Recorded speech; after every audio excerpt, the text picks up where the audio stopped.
Senhora Presidente da Assembleia Geral, Ana Helena Barbuch, senhor Secretário-Geral, Antônio Gutierrez, caros chefes de Estado e de governos, representantes dos Estados-membros aqui reunidos.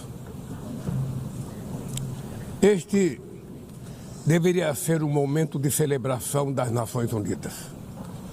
Criada no fim da guerra, a ONU simboliza a expressão mais elevada da aspiração pela paz e pela prosperidade.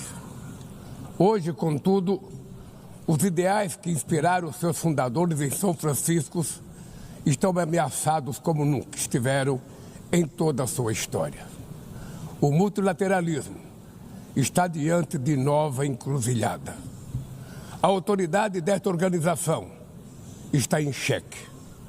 Assistimos à consolidação de uma desordem internacional marcada por seguidas concessões à política do poder. Atentados à soberania, sanções arbitrárias e intervenções unilaterais estão se tornando regra. Existe um evidente paralelo entre a crise do multilateralismo e o enfraquecimento da democracia. O autoritarismo se fortalece quando nos omitimos frente à arbitrariedade. Quando a sociedade internacional vacila na defesa da paz, da soberania e do direito, as consequências são trágicas. Em todo o mundo, forças antidemocráticas tentam subjugar as instituições e sufocar as liberdades.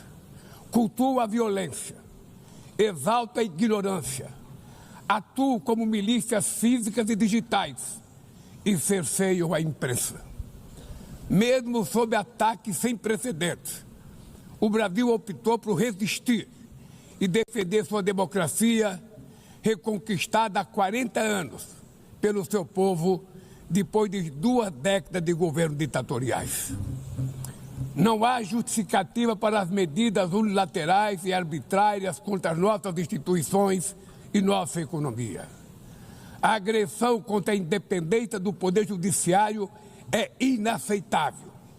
Esta ingerência em assuntos internos conta com o auxílio de uma extrema-direita subserviente e saudosa de antigas hegemonias. Falsos patriotas arquitetam e promovem publicamente ações contra o Brasil. Não há pacificação com impunidade. Há poucos dias, e pela primeira vez em 525 anos de nossa história, um ex-chefe de Estado foi condenado por atentar contra o Estado democrático de direito. Foi investigado, indiciado e julgado, e responsabilizado pelos seus atos em um processo minucioso. Teve amplo direito de defesa, prerrogativa que as ditaduras negam às suas vítimas.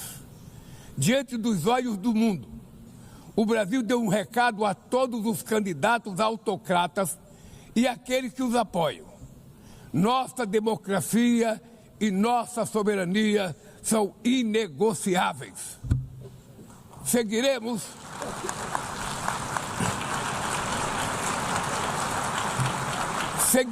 como nação independente e como povo livre de qualquer tipo de tutela.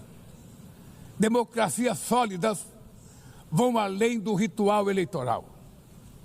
Seu vigor pressupõe a redução das desigualdades, a garantia dos direitos mais elementares, a alimentação, a segurança, o trabalho, a moradia, a educação e a saúde.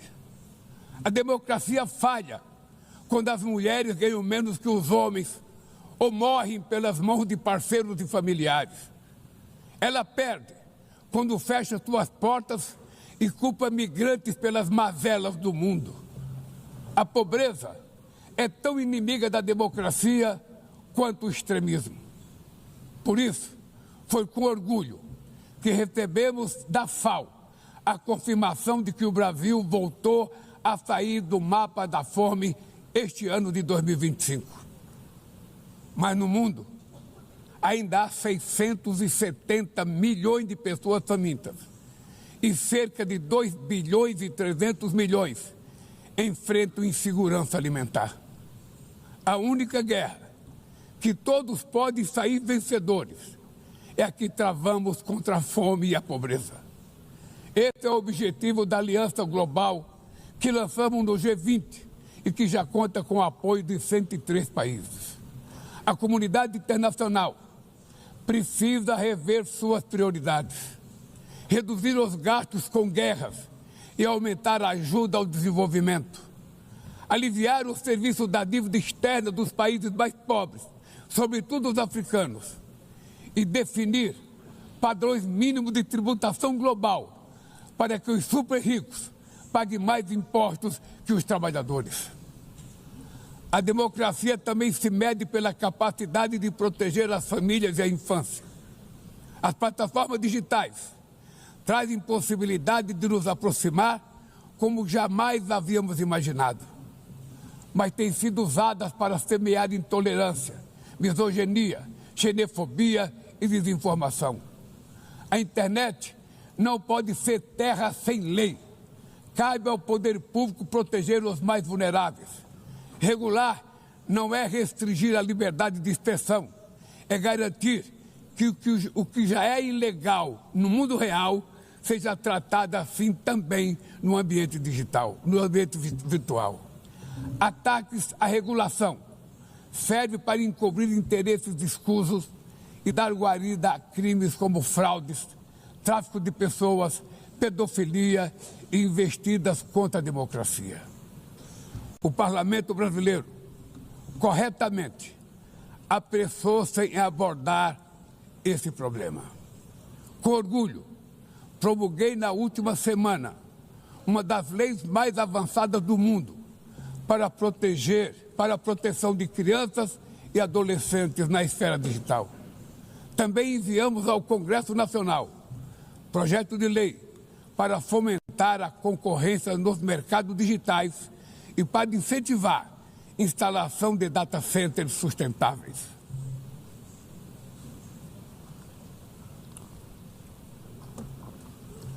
Para mitigar os riscos da inteligência artificial, apostamos na construção de uma governança multilateral em linha com o Pacto Digital Global aprovado neste plenário o ano passado. Senhoras e senhores, na América Latina e Caribe, vivemos um momento de crescente polarização e instabilidade. Manter a região como zona de paz sempre foi e é a nossa prioridade. Somos um continente livre de armas de destruição em massa, sem conflitos étnicos ou religiosos. É preocupante a equiparação entre a criminalidade e o terrorismo. A forma mais eficaz de combater o tráfico de drogas é a cooperação para reprimir a lavagem de dinheiro e limitar o comércio de armas. Usar força letal em situações que não constituem conflitos armados equivale a executar pessoas sem julgamento. Outras partes do planeta já testemunharam intervenções que causaram danos maiores do que se pretendia evitar, com graves consequências humanitárias. A via do diálogo não deve estar fechada na Venezuela. O Haiti tem direito a um futuro livre de violência e é inadmissível que Cuba seja listada como país que patrocina o terrorismo. No conflito na Ucrânia,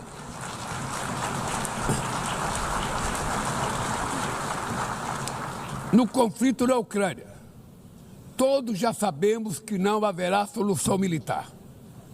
O recente encontro no Alasca despertou a esperança de uma saída negociada. É preciso pavimentar caminhos para uma solução realista. Isso implica levar em conta as legítimas preocupações de segurança de todas as partes. A Iniciativa Africana e o Grupo de Amigos da Paz, criado por China e Brasil, podem contribuir para promover o diálogo. Nenhuma situação é mais emblemática do que o uso desproporcional e ilegal da força do que a da Palestina. Os atentados terroristas perpetrados pelo Hamas são indefensáveis sob qualquer ângulo, mas nada, absolutamente nada, justifica o genocídio em curso em Gaza.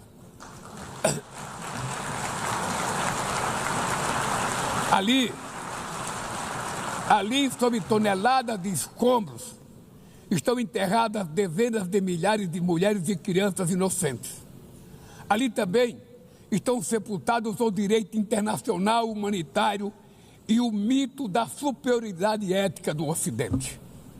Este massacre não aconteceria sem a cumplicidade dos que poderiam evitá-lo. Em Gaza, fome é usado como arma de guerra e o deslocamento forçado de populações é praticado impunemente. Quero expressar minha admiração aos judeus que, dentro e fora de Israel, se opõem a esta punição coletiva. O povo palestino corre o risco de desaparecer. Só sobreviverá como um Estado independente integrado à comunidade internacional. Esta é a solução defendida por mais de 150 membros da ONU, reafirmada ontem aqui, neste mesmo plenário, mas obstruída por um único veto. É lamentável que o presidente Mahmoud Abbas tenha sido impedido pelo país anfitrião de ocupar a bancada da Palestina nesse momento histórico.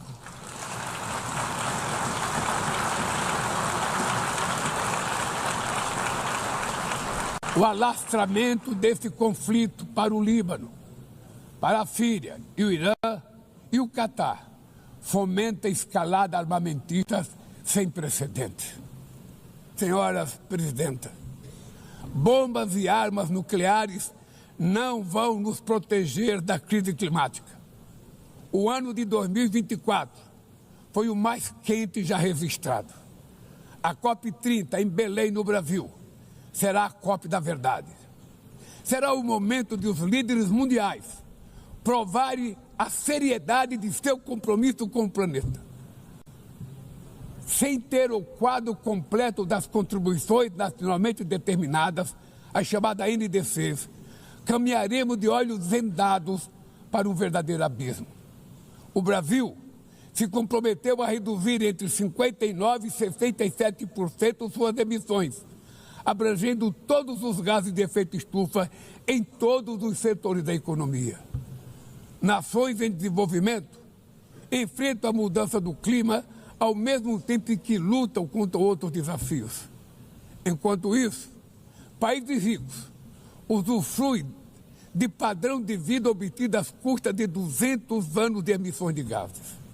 Exigir maior ambição e maior acesso a recursos e tecnologias não é uma questão de caridade, é apenas uma questão de justiça.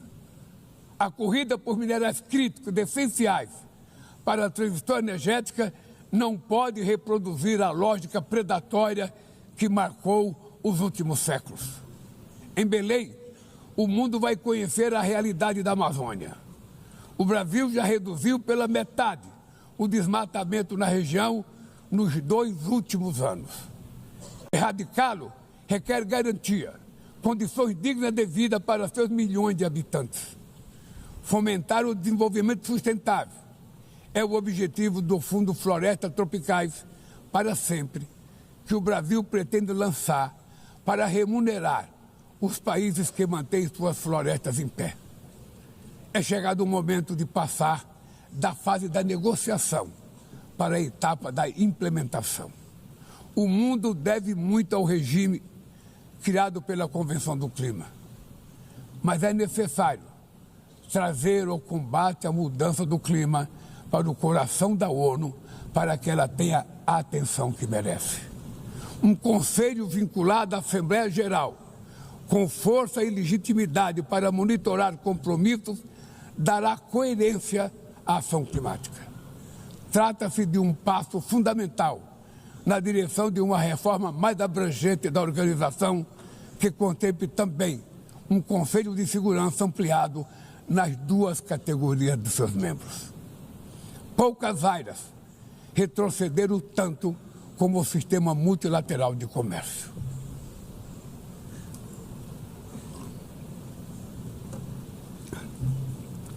Medidas unilaterais transformam em letra morta princípios basilares como a cláusula de nação mais favorecida. Desorganizam cadeias de valor e lançam a economia mundial em uma espiral perniciosa de preços altos e estagnação.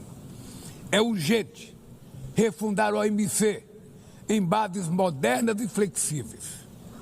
Senhoras e senhores, este ano o mundo perdeu duas personalidades excepcionais. O ex-presidente do Uruguai, Pepe Mujica, e o nosso querido Papa Francisco. Ambos encarnaram como ninguém os melhores valores humanistas. Suas vidas se entrelaçaram com as 8 décadas de existência da ONU. Se ainda estivesse entre nós, provavelmente usariam esta tribuna para lembrar que o autoritarismo, a degradação ambiental e a desigualdade não são inexoráveis. Que os únicos derrotados são os que cruzam os braços resignados. Que podemos vencer os falsos profetas de oligarcas que exploram o medo e monetizam o ódio. E que o amanhã é feito de escolhas diárias e é preciso coragem de agir para transformá-lo. No futuro que o Brasil vislumbra, não há espaço para a reedição de rivalidades ideológicas ou esfera de influência. A confrontação é inevitável. Precisamos de lideranças com clareza de visão, que entendam que a ordem internacional não é um jogo de soma zero. O século XXI será cada vez mais multipolar. Para se manter pacífico, não pode deixar de ser multilateral. O Brasil confere crescente importância à União Europeia, à União Africana, à ASEAN, à CELAC, aos BRICS e ao G20. A voz do Sul global deve ser respeitada e ouvida. A